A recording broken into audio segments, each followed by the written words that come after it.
जय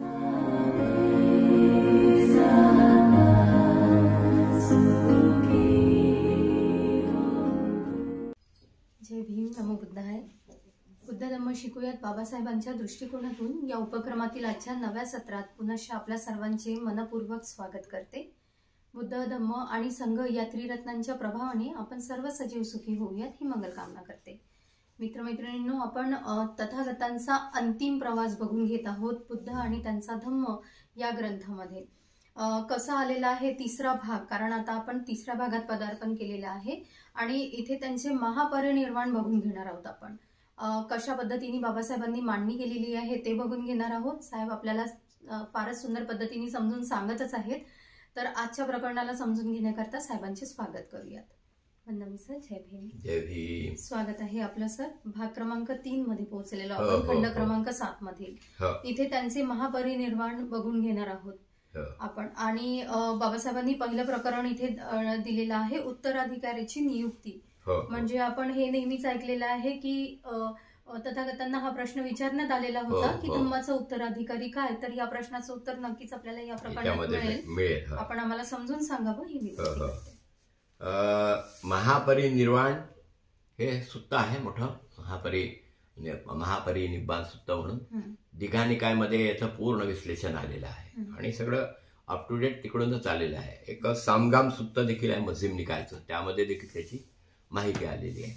असो, तथागत एकदा बुद्ध धनुर्धारी नामक शाक्य कुटुंबाच्या आम्रवनात विहार करीत होते. सामगाम सुत्तामध्ये भेटते. त्यावेळी पावामध्ये नुकतेच निगंठनाथ पुत्राचे म्हणजे महावीराचे देहावसन झाले होते. म्हणजे त्यांच्या मृत्यूनंतर निगंठ्या लोकात दुही होऊन भांडणे सुरू झाली होती. त्यांचे दोन पक्षे आपापसात झगडताना एकमेकांना बाणाग्नीने घायाळ करीत होते. काय करत होते? बाणाग्नी म्हणजे काय? बोलण्याचे बाण त्यांना ते घाड करत होते. श्रामनेर चुंद पावामध्ये वर्षावास संपूर्ण स्थविर आनंदात भेटण्यास आला असताना म्हणाला, कोणाला म्हणाला? हा श्रामनेर चुंद आनंदाला भेटला. निगंठनाथ पुत्राचे नुकतेच पावा येथे देहावसन झाले आहे.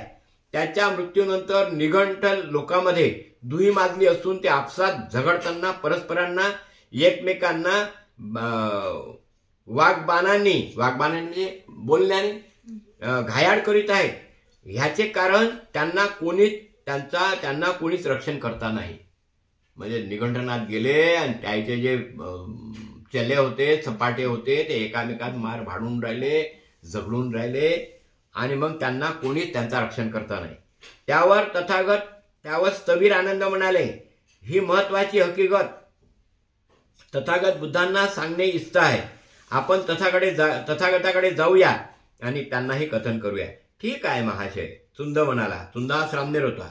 त्यावर आनंद व चुंद दोघे तथागता बुद्धापाशी गेले आणि तथागतांना अभिवादन करून निगंठनाथाची हकीकत कथन केली व आपला उत्तराधिकारी वारस नियुक्त करण्याची त्यांनी विनंती केली. तथागता, तुम्ही तुमचा वारस निर्माण करून द्या, झगडे बिगडे झाले तर ते निपटावले बरं होईल.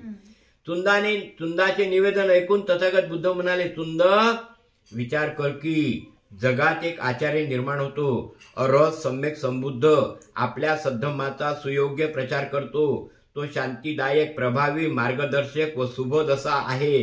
पण त्याचे शिष्य मात्र धर्म ज्ञानात प्रगत झालेले नाहीत आणि त्यांच्या निधनानंतर तो धर्म त्याचे रक्षण करण्यास असमर्थ ठरतो.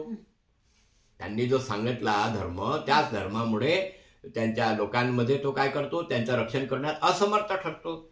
अशा आचार्याचे निधन त्याच्या शिष्यांना दुःखदायक आणि त्याच्या धर्मालाही विघातक ठरते.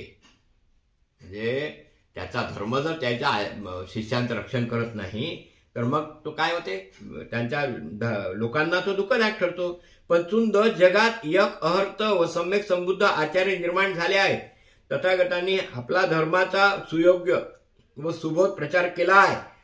त्यांचा सुव्याख्यात सद्धर्म प्रभावशाली मार्गदर्शक असून शांतीदायक आहे. त्याचे शिष्य सद्धर्मात पारंगत आहेत. असा तो सद्धम्म त्या शिष्याच्या उच्चतर जीवनाचे सम्यक स्वरूप दर्शवित असताना त्या आचार्याचे देहावसन होते. अशा आचार्याचे निधन शिष्यांना दुःखदायक होत नाही. मग उत्तराधिकाऱ्याची आवश्यकता कुठे लागते? कारण एक आचार्य निर्माण होतो सम्यक संबुद्ध, आणि ते आपला सद्धम्म सांगतात. आणि सद्धम्मामुळे जेवढे काही त्यांचे शिष्य आहेत ते शिष्याच्या सद्धम्मामुळे काय होते, प्रभावित होतात. आणि त्या सद्धम्माला ते काय करतात, त्या रत्नाला आत्मसात करतात आणि त्याप्रमाणे आचरण करून आपली मुक्ती मिळवतात. त्याच्यामुळं दुसऱ्या आचार्याची गरजच लागत नाही. दुसरे अशा आचार्याचे निधन शिष्यांना दुःखदायक होत नाही. मग उत्तराधिकाऱ्याची आवश्यकता कुठे लागते? दुसऱ्या एका प्रसंगी आनंदाने तोच प्रश्न उपस्थित केल्यावर तथागत म्हणाले, आनंदा, तथागताच्या धर्माबाबत ज्यांचे एकमत नाही असे 2 भिक्खू तरी तुला आढळलेच काय? असं कोणी म्हणते काय? बुद्धाचा धम्म जो सांगितला याच्यात काही दुमत आहे. एकानं दुसरा सांगितला, दुसऱ्यानं दुसरा सांगितला.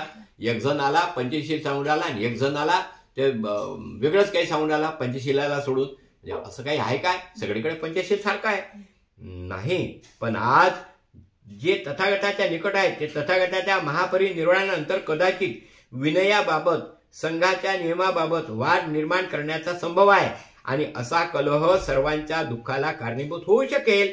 आनंदा, विनयाबाबत, भिक्खूच्या नियमाबाबतचे वाद तेवढे महत्वपूर्ण नसतात. पण भिक्खू संघात धम्माबद्दल जर कलह निर्माण झाले असतील तर ते चिंतादायक होईल. म्हणजे जे संघाच्या बाबतीत जे नियम केले ते फेरफार करता येतील, पण धम्माच्या बाबतीत मात्र असं होत नाही. ते मात्र चिंतादायक होऊ शकते. धम्मासंबंधीचे वादविवाद हुकुमशहा मिटू शकत नाही. हुकुमशहाला काय माहित आहे धम्म काय भानगड आहे म्हणून? हुकुमशहा फक्त सत्ताच गाजवतो, दुसरं काही तो करत नाही. उत्तराधिकारी जर हुकुमशहासारखा वागणार असेल तो तरी काय करू शकणार? म्हणून उत्तराधिकाऱ्याची नियुक्तीची गरज काय? धम्मासंबंधीचे वादविवाद हुकुमशहा मिटवू शकणार नाही. धम्मासंबंधीच्या वादविवादात संघच निर्णय घेऊ शकेल. संघाने एकत्र येऊन एकमत होईपर्यंत विचार विनिमय केला पाहिजे आणि एकदा निर्णय झाल्यानंतर त्यांचे परिपूर्ण पालन केले पाहिजे. वादाचा निर्णय बहुमतानेच व्हायला पाहिजे. वारसाची नियुक्ती हा त्यावर उपाय होऊ शकत नाही. कमालच आहे बा, बरोबर आहे. कारण धम्माचा उत्तराधिकारी आहे. आता बुद्ध नाहीत, परंतु त्यांचा काय आहे? धम्मा आहे. हा धम्मा आहे म्हणूनच तर त्यावेळेस कदाचित बाबासाहेबांनी लिहिलं आहे. पुढच्या मागच्या काही प्रकरणामध्ये आपण पाहिलेलं आहे. काय प्रकरण पाहिलेलं आहे? जेव्हा संगीती भरली, पहिली संगीती भरली, त्या पहिल्या संगीतीमध्ये पहिल्या संगीतीच्या अध्यक्षांना प्रश्न विचारायला पाहिजे होते. कोणते प्रश्न विचारायला पाहिजे होते? बाबासाहेब असे लिहितात. कोणते प्रश्न विचारायला पाहिजे होते की बुद्धाची जीवनी जर याच्यावर जर प्रश्न विचारला असता त्यांनी तर आनंदाने काय उत्तर द्यायचं असलं तर दिलं असतं बुद्धाच्या जीवनीवर. परंतु त्या पहिल्या संगीतीमध्ये हे काय विचारण्यात आलं नाही तर गरज नाही. बुद्धाचा धम्मच त्यांची जीवनी तुम्हाला सांगू शकते. म्हणून बुद्धाचा धम्म हा परिपूर्ण आहे. त्याच्यामध्ये कोणत्याही प्रकारचं लांछन नाही. म्हणून 2 माणसात त्याचं दुमत नाही. म्हणून बुद्धाच्या नंतर बुद्धाचा वारसा कोण चालवेल तर धम्म चालवेल. म्हणून बुद्धाचा वारसा हा धम्म आहे.